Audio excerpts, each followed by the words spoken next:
This presentation will provide you with an overview of the new Massachusetts IEP. Massachusetts has not had a new IEP form since 2001. It is important to know that this is a new form, but not a new process. There are similarities from the existing form to the new form. The new form also introduces some new focus and concepts. There are some new terms and changes in language in some parts of the new IEP form. It is helpful to start with a crosswalk between the old IEP and the new IEP form. The new IEP is just that, a new form, but not a new process. There are crosswalks between the 2001 document and the new document. There are strategies and approaches that you are familiar with, and you will find that those will likely crosswalk into the new IEP. There are some new terms to learn, but again, the process remains the same. To begin, there are two obvious differences from the old IEP form to the new IEP form. The 2001 document is 8 pages. The 2023-24 document is 16 pages. The old 2001 IEP form shows in a portrait layout, while many pages in the new document show in a landscape layout.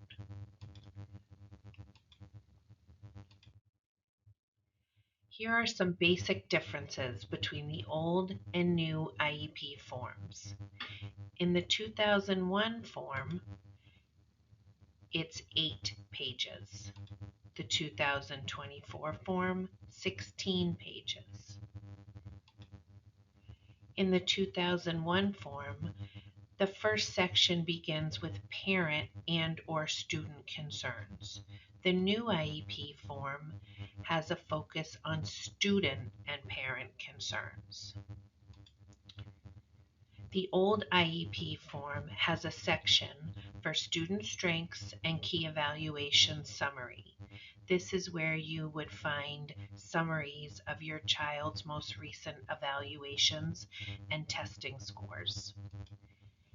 In the new IEP form, these evaluation results are distributed across 4 different pages. In the old IEP form, there is no specific place to note the disability category. You may also remember that categories were noted as primary, secondary, and tertiary. The new form provides a checklist of disability categories, and no longer are disability categories ordered in primary, secondary, and tertiary. The old form included pages that were called PLEP A and PLEP B, or Present Levels of Educational Performance A and Present Levels of Educational Performance B. The new IEP form no longer uses those acronyms, and we now have 4 present levels pages. In the old IEP form, the Transition Planning Form, or TPF, was a separate document. The new IEP form includes transition planning as part of the IEP. The old form had accommodations and modifications on 2 separate pages, being in PLEP A and PLEP B. In the new IEP form, accommodations and modifications are on their own dedicated page. In the 2001 form, there was the focus on current performance level. The 2024 form has a very strong focus on data and uses baseline. The 2001 form included goals and objectives. where the 2024 form continues to include goals with some more specific requirements. The 2001 form had a section called Non-Participation Justification. This is where a student's IEP team would have to explain why a student required instruction outside of the general ed setting. The 2024 form has a strong focus on participation in the general ed setting and actually assumes that students will be educated in the general ed setting. The 2001 form had one service delivery grid, where the 2024 form has two service delivery grids, one for the school year and one for extended school year services. Now let's take a look at the pages. We're going to start with what you currently know, the page of the 2001 IEP form, and then we'll compare that to the new IEP form. So here is the first page of the 2001 IEP form. Parent and/or student concerns is the first section. At the bottom of the page is the vision statement, and this was often written as the team's vision. This is what the new IEP form looks like for the first page. You can see at the top the section is titled Student and Parent Concerns. So there is a real emphasis on getting the student's voice throughout this IEP form.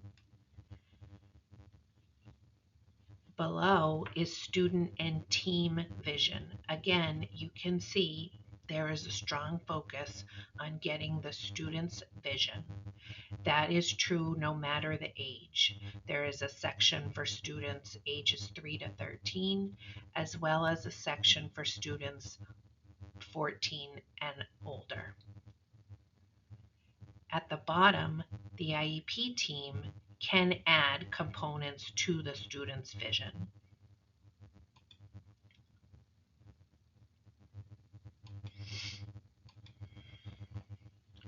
It is important to consider the use of I statements throughout these sections as we are charged with considering the student voice.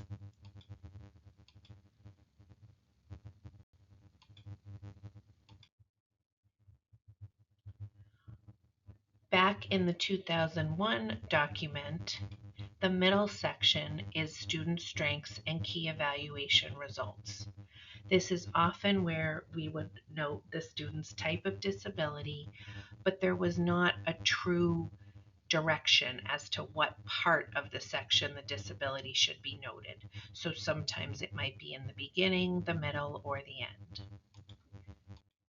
In the new IEP form, the disability types appear at the top in a checklist, and the team is charged with indicating any and all disability categories, but not in any particular order. The middle section is a section for English learners. This section will automatically populate from the database. And down below is a new section where the team is charged with noting if a student requires assistive technology devices or services. If the answer to this question is yes, the team then needs to identify where later in the IEP those needs will be addressed.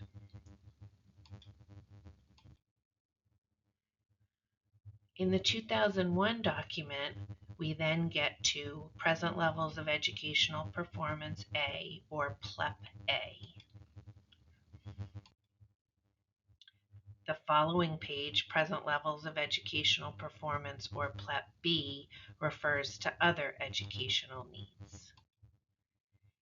In the new IEP, there are 4 present levels, and they touch on 4 different areas. This page is academics. As noted in the beginning, we are moving away from the acronyms and referring to this as present levels academics.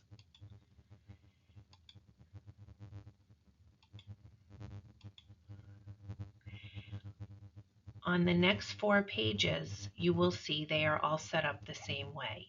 There are 3 columns: current performance, strengths, interest areas and preferences, and impact of the disability.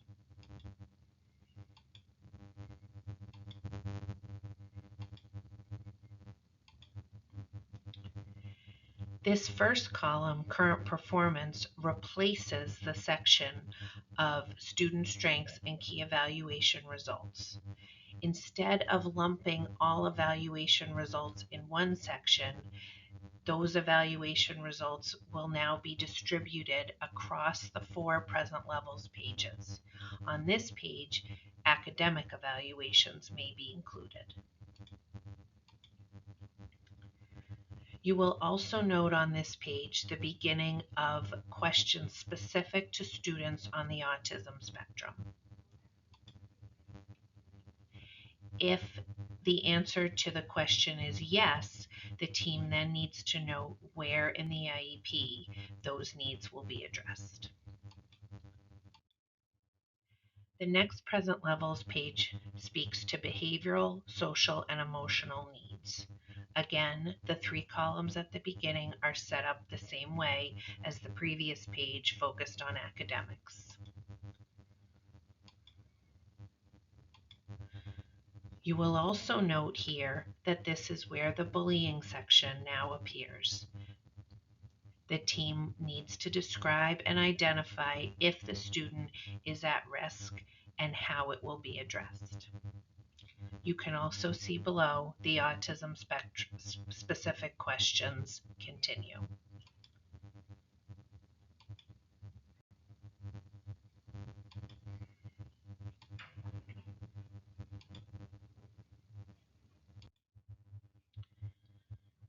The third present levels page speaks to communication. Again, at the top, the 3 columns set up the same way.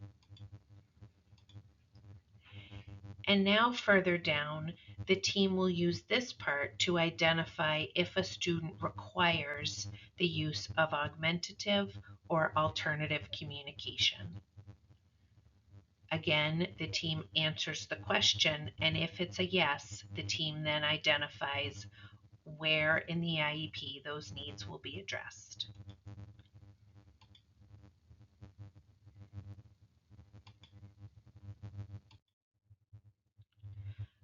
The final present levels page is additional areas.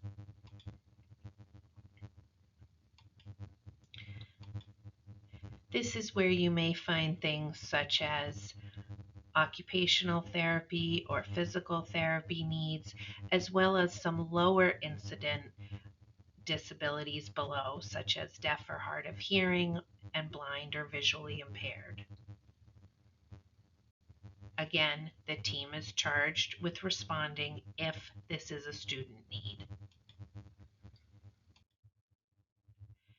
The next 3 pages are regarding transition planning. These closely match up with the transition planning form in the current or old IEP that was an additional document. This transition planning is now part of the IEP. It is important to note that if your student is under 14 years old, you may not see this document when you receive your child's proposed IEP, but as your child reaches 14 years old, you will start to see these pages included.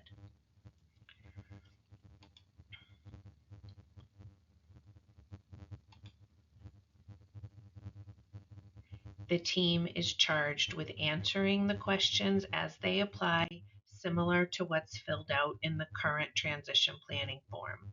There's also sections here to note if there's outside agencies that are involved in transition planning, as well as age of majority and transfer of rights as students approach 18 years old. Finally, there are boxes that the team can fill out as the student approaches adult services if those referrals have been made and are appropriate.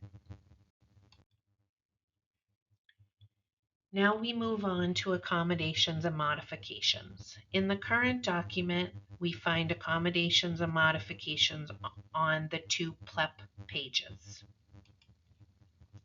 Those accommodations often appear in a list. They're sometimes categorized by setting, presentation, timing, and response. And down below, in modifications, there's three categories: content, methodology or delivery of instruction, and performance criteria. This is the accommodations and modifications page in the new IEP.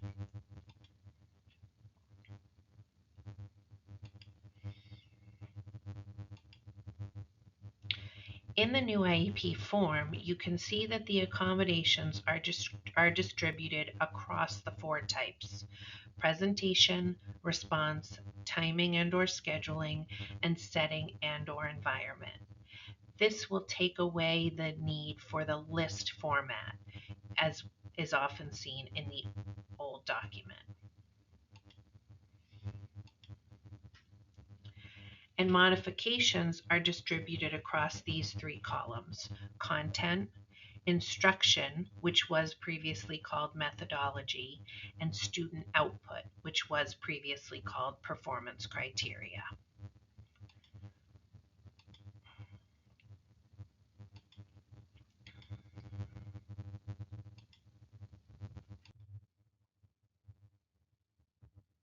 The old document has a separate page for state or district-wide testing.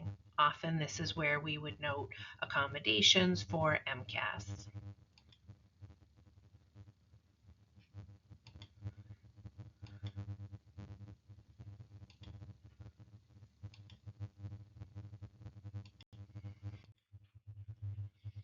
This is the way the page looks in the new IEP.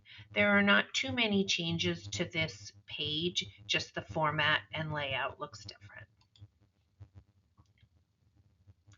Again, the team needs to identify any planned assessments and what accommodations the student requires, as well as noting if a student participates in an alternative assessment.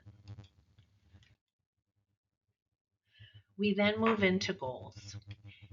This is the way a goal page looks in the current IEP.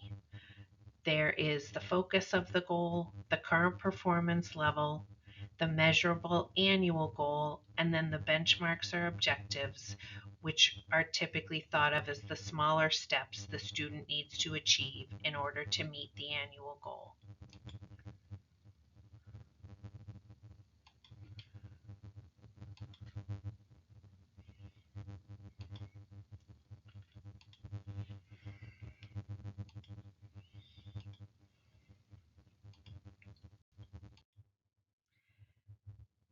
This is the goal page in the new IEP.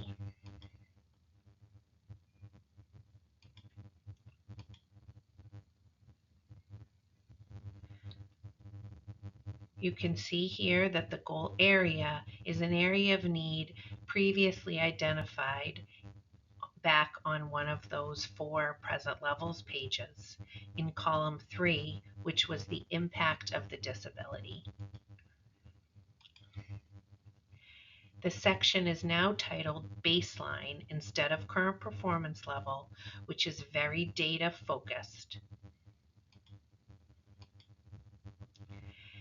Goals are now written in a structured format following these columns: a targeted skill, the criteria, the method, the schedule, and in addition, the fifth column will note the person responsible. This is not necessarily someone's name, but rather the role, and it could be multiple people.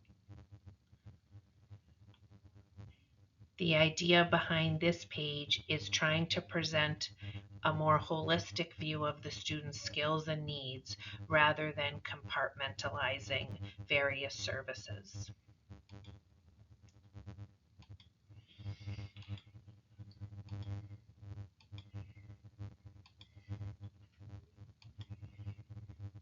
And finally on this page are the short-term objectives or benchmarks, as well as the schedule of progress reporting.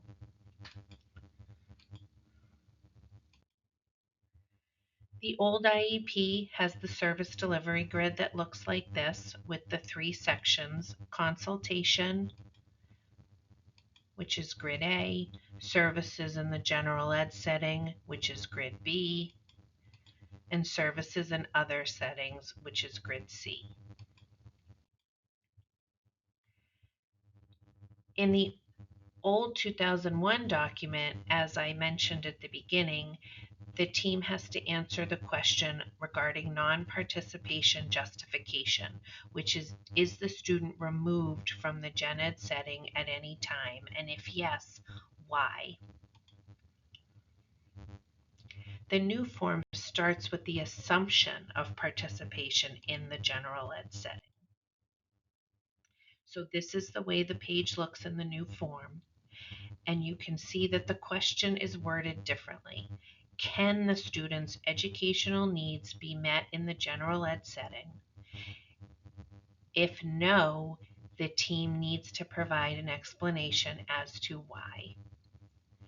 And then the grid follows after.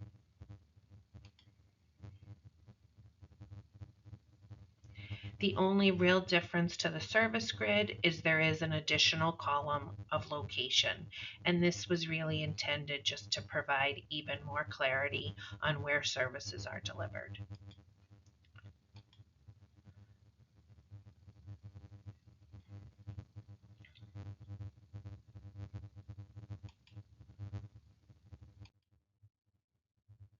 In the old document, there is a section on schedule modification where the team would note if a student requires a shorter day or shorter year, or longer day or longer year. This is typically where we note if a student requires extended school year services. And at the bottom is transportation. The new IEP is similar, just flips the order. Transportation services appear first, followed by any necessary schedule changes. Another difference in the new form is there is now a separate service delivery grid for extended school year services.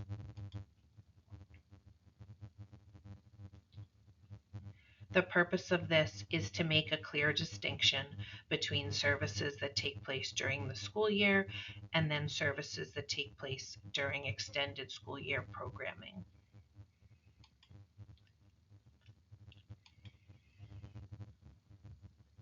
There is also a new section for transportation solely for extended school year.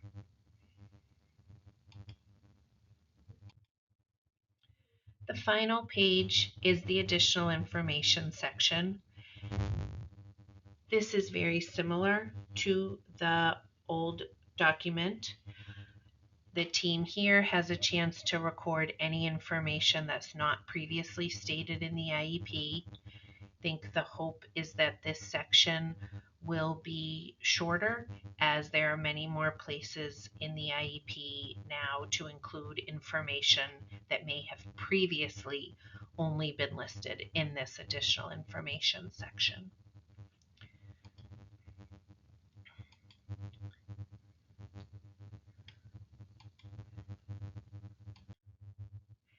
This provided you with an overview of the new Massachusetts IEP form.